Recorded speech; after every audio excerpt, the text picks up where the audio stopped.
Hi, and welcome to this lecture on mapping. My name is Aron Sandell, and I'm a human geographer with a long-standing interest in maps and mapping. And in this short lecture, I will talk to you about how mapping can be both an important and interesting method to use as part of your qualitative research designs. So firstly, why should you consider using mapping when planning your qualitative study? Broadly speaking, maps are visual tools for sharing information with others. Mapping or map-making can be done in a variety of different ways and contexts, and the results combine together to tell rich stories about complex relationships. The American geographer Roger Downes has referred to the map as a kind of inverted microscope, or what he calls a macroscope, which through a process of magnification allows us to bring large-scale phenomena within the bounds of human vision and knowledge. In this sense, mapping can help to reveal dimensions of our existence that would otherwise not be directly accessible to us. Map-making, of course, is not just limited to the actual design and drawing of maps, but also includes data collection, analysis, and engagement with map readers. Similarly, mapping can be used in one or several phases of your qualitative research process. Firstly, mapping can be a fruitful method for qualitative data collection, especially in combination with other qualitative methods such as interviews. Secondly, mapping can be used to organize and explore and analyze your qualitative data and provide insight into important spatial relationships in the data that might otherwise not be apparent. This type of analysis is generally referred to as spatial analysis, and today much of it happens through the use of digital mapping software known as Geographic Information Systems, or GIS. Finally, maps can be used to present and communicate important spatial dimensions of your research findings. Today, with the development of widely available, easy-to-use online mapping platforms, new opportunities are arising for presenting research findings in interactive ways through digital maps. Later on in this lecture, I will provide you with some concrete examples of how researchers have mobilized mapping for collecting, analyzing, and presenting qualitative data. But before we turn to some examples of mapping practices as part of qualitative research, we need to consider a question which has important implications for how we work and incorporate mapping into our research projects. This question is, what is a map? A conventional definition of a map would be that it's simply a representation of a part of the Earth's surface. In this commonplace understanding, maps are visual documents that seek to communicate a two-dimensional representation to a map reader of something that's understood to be already objectively out there in the world. Such a view is strongly associated with the idea of map-making as an expert-driven practice that seeks accurate and truthful depictions of the world, and with the view of maps as truth documents that simply tell us about how this world is. Alongside this traditional definition, I want to introduce what we can call a post-representational definition of maps.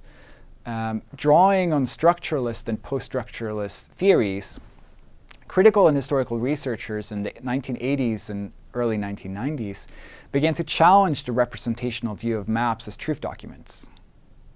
Showing, for example, how map-making had been central to the exercise of modern state and colonial powers, scholars began to argue that rather than simply representing the world, maps in map-making actively participate in and become instruments for its creation. On the basis of such a post-representational view, professional cartographers have increasingly been challenged for the sole custody of map-making. This has opened up for acknowledgement and acceptance of a wider variety of map-makers and map-making practices as important for both understanding and also making the worlds we inhabit. This distinction and shift is important to acknowledge because it has in many ways paved the way for using mapping as a viable approach to qualitative research in a variety of contexts. Now, let's turn to some examples of how mapping can be used and has been used in qualitative research. An early example of how mapping as a method for qualitative data collection is the work of the American urban planner Kevin Lynch, who in the 1950s conducted a 5-year study on the perceptions of urban environments and urban form in 3 American cities. In the study, Lynch asked research participants to draw a mental map of their city and then give descriptions of their everyday life in it. Through this kind of grassroots mapping, Lynch was able to collect rich data about people's experiences of the modern city, data that became the basis of his now famous 1960s book, The Image of the City.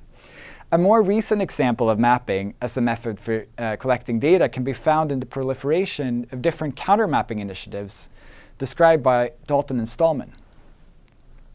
Countermapping can be understood as a community-centered and participatory research process that allow marginalized communities to draw on their everyday experiences and knowledge to challenge dominant narratives about, for example, the territories they inhabit.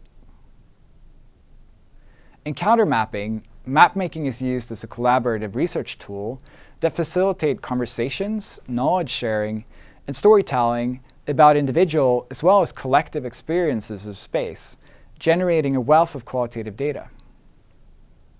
Importantly, countermapping requires careful consideration of the ethics of mapping in order to ensure that the safety of those communities involved. The utility of mapping in qualitative research is, however, not just limited to the collection of primary data, but it can also be used to explore spatial dimensions of your already collected data. For spatial analysis, which simply put is concerned with the location of objects in space and their interrelationships, you may be able to reveal patterns and relationships in this data that would otherwise remain hidden. One approach to this is so-called geovisualization, which involves modifying or transforming qualitative data, such as interviews, in order to be able to represent the spatial dimensions in this data in the form of a map. This map, which is called Twitter tongues, is one example of this kind of geovisualization, where millions of tweets have been analyzed for both language and geographic location, and then displayed in the form of a map that shows us what minority languages are predominant in different areas of New York City. Another approach to exploring and analyzing the spatial dimensions of qualitative data is through so-called hyperlinking. This approach involves linking qualitative data such as text or images to specific geographic locations or objects on a map, most often using specific GIS software. The advantage of hyperlinking is that it preserves the qualitative data in an unmodified form, facilitating more in-depth analysis and exploration. One example of this approach is the following map by Emma Arnold, who's a researcher here at the University of Oslo. Based on the data from her long-standing research into street art in Oslo, this map shows us the locations of a set of similar tags, allowing us to simultaneously view the photographic data of those tags, as well as their geographic distribution. For more advanced users, there also exists a number of ways to integrate qualitative analysis software such as Atlas TI with the mapping and spatial analysis capabilities of GIS, something I, however, will not go into in this video. Finally, if you're interested in more examples of how mapping can be used to analyze and present qualitative research, please check out some of the links found in conjunction with this video.